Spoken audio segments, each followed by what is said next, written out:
What's going on, fantasy champs? Welcome back to the channel. My name is Morgan Colby.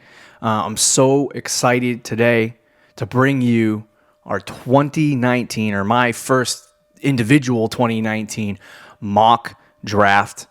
Before we mock draft, be sure to subscribe to the channel, click the bell for notifications, leave a comment down below. Let's get started with our mock draft. So we are doing this draft on Sleeper. So the first couple picks that come off the board: Saquon Barkley, Christian McCaffrey, Alvin Kamara. I've consistently looked at those three guys as top three picks for a long time. Like if I'm sitting here at number one, or at least for the last month, if I'm sitting here at number one, I'm taking Saquon Barkley, then Alvin Kamara, then Christian McCaffrey. So it doesn't surprise me that those three guys go off the board first.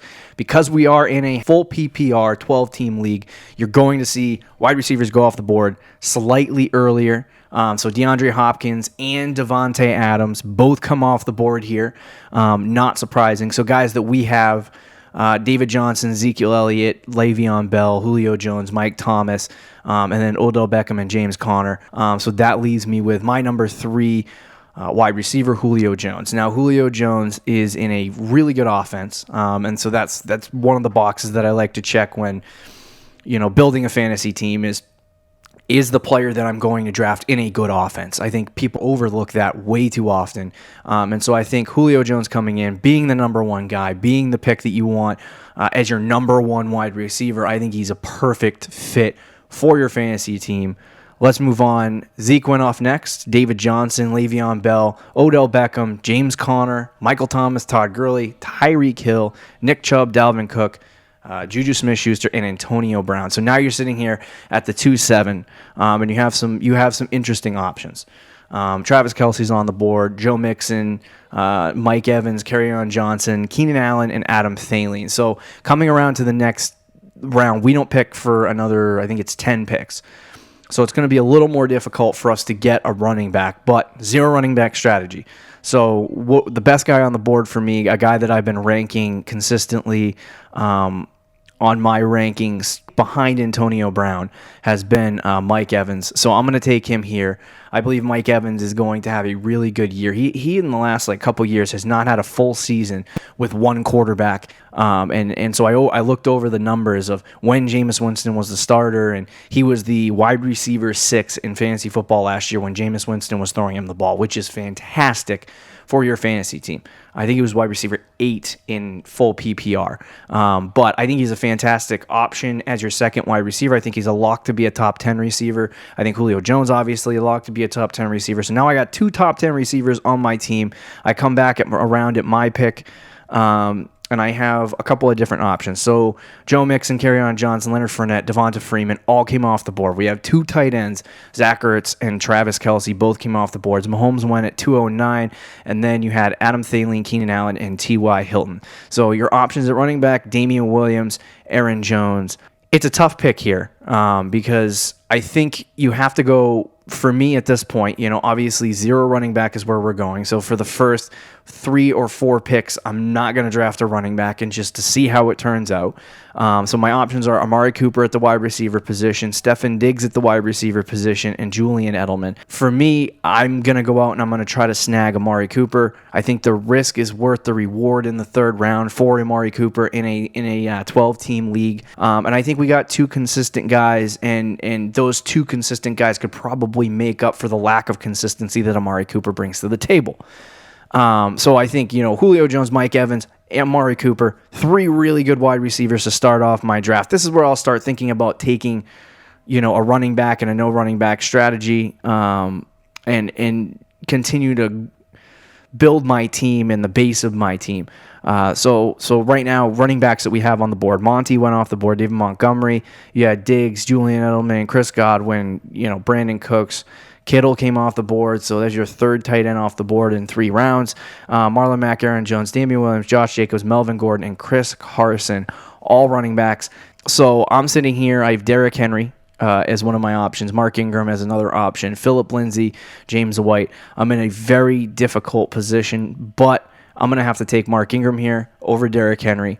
I think Derrick Henry is going to be a bust this year. I've talked about that before. Mark Ingram has looked good so far in the preseason, so I think he's going to be a solid, option to start my running back core. It's going to be a weak running back core. This is a zero running back strategy, so it's going to be an extremely weak running back core, but we have to roll with it. We got to stick with it. So we get back to my pick. Guys like some more running backs came off the board: James White, Derrick Henry, Phillip Lindsay, Sony Michel. It's going to be very, very tough for you to have a second running back be, a Tevin Coleman, Tariq Cohen, Austin Eckler, Lamar Miller, guys like that. I'm leaning towards Tevin Coleman because the backfield's becoming more open in San Francisco. When he initially signed with San Fran, there was like 4 running backs there and everyone was concerned about it. Well, now 2 of them have gotten hurt. One they're pretty convinced is going to be the number two running back on the roster running on third downs, and Matt Breida. So I'm going to take Tevin Coleman here and roll with him and see what happens. But I might go running back again just to get maybe some sleeper guys that break out. One of those guys that I'm gonna snag right here is Kenyon Drake. We did a podcast earlier this year where I discussed Kenyon Drake, and I talked about how I thought he was going to be a guy who breaks out, ends up in the top 12 of fantasy this year. He was the number 17 running back last year. If he gets more opportunity this year, he could become the number 12 running back in all of PPR.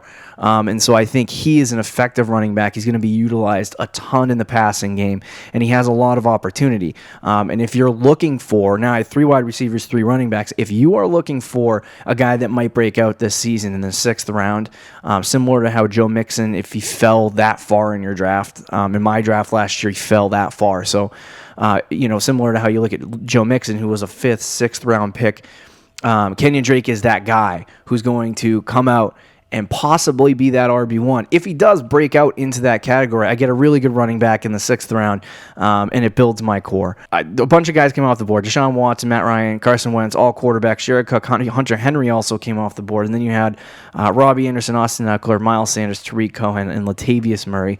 So what I'm going to do here at 7:06 is I'm going to take wide receiver Curtis Samuel. He has been looking really good in training camp, looking really good in preseason, and I think he's going to be a guy that can break out, be a really good top 20 wide receiver, and I think a lot of people are going to be surprised with how effective he is. But like I said, I would not take him any higher than the 7th round in a 12-team league.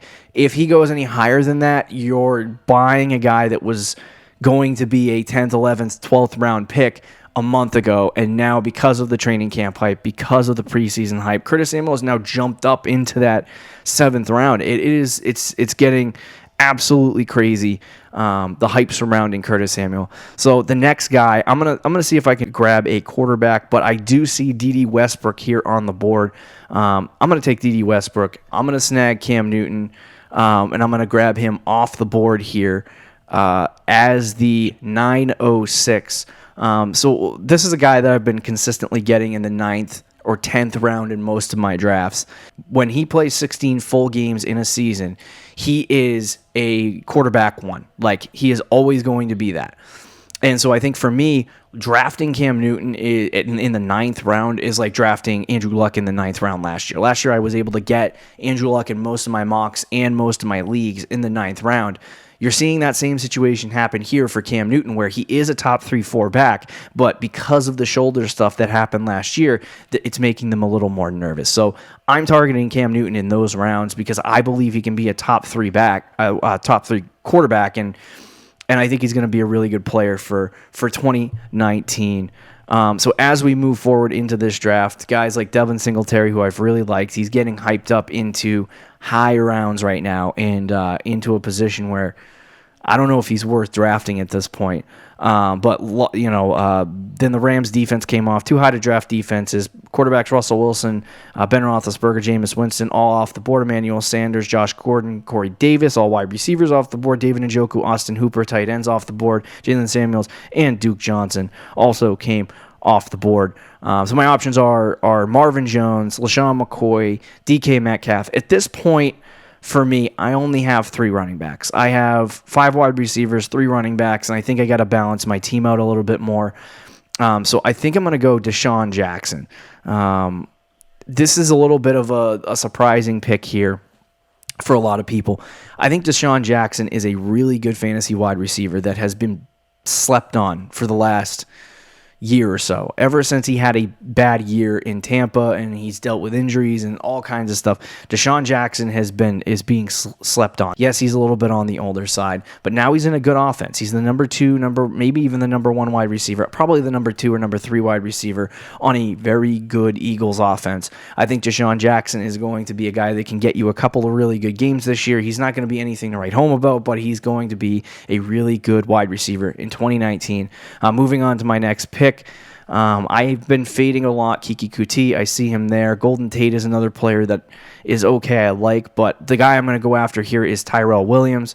I like Tyrell Williams a lot. I think he's a fantastic player. I think he's a guy that can come out, and I think a lot of people are... This is another guy a lot of people are sleeping on. Tyrell Williams is a player that has shown that he can be a wide receiver, at least a top 20 wide receiver. And when he was with the Chargers, I kind of looked at him as a guy who was...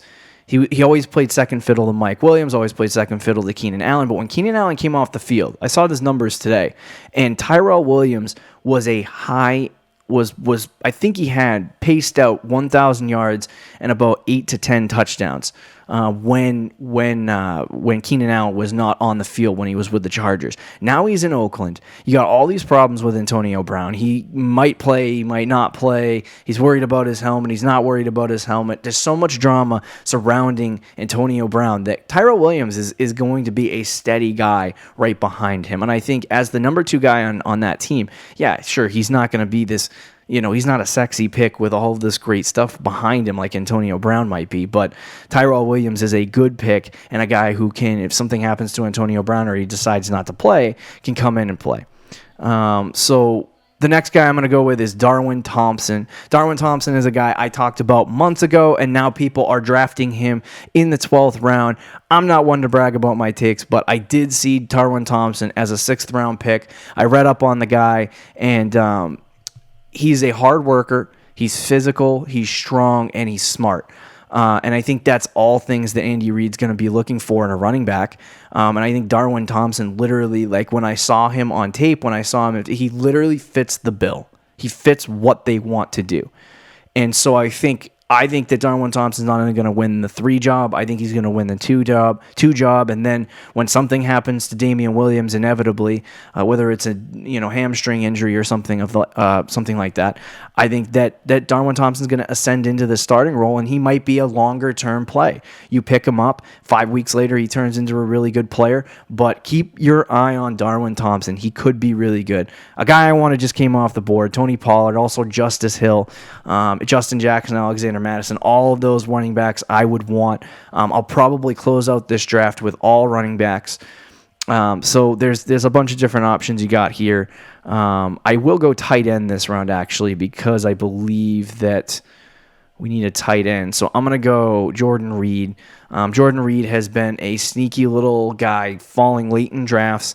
He's basically the only friggin' receiver for the Washington Redskins. So I think he's going to be a great pick going into fantasy drafts. If you were in a 12-team league, he's going to be a little bit of a deeper dive. I was thinking about going Mark Andrews there, but I've just been fading him a little bit lately, more because the starting unit being on the field with Lamar Jackson the last 2 weeks of preseason, Nick Bowl has been the guy to go in and start. So Jordan Reed is the guy I'm going to take here. The next person I'll take I'm going to take Ito Smith. Ito Smith is somebody who's falling way back in drafts, and he is on the Fantasy Champions sleeper list for 2019. And the reason why we put him on our sleeper list is because Devonta Freeman has problems staying on the field. He has problems staying healthy. He has problems being, a running back that can actually stay on the field and play, really. And I think that Ito Smith is the guy right behind him. He took over the Tevin Coleman role, and I think that Ito Smith actually has some talent.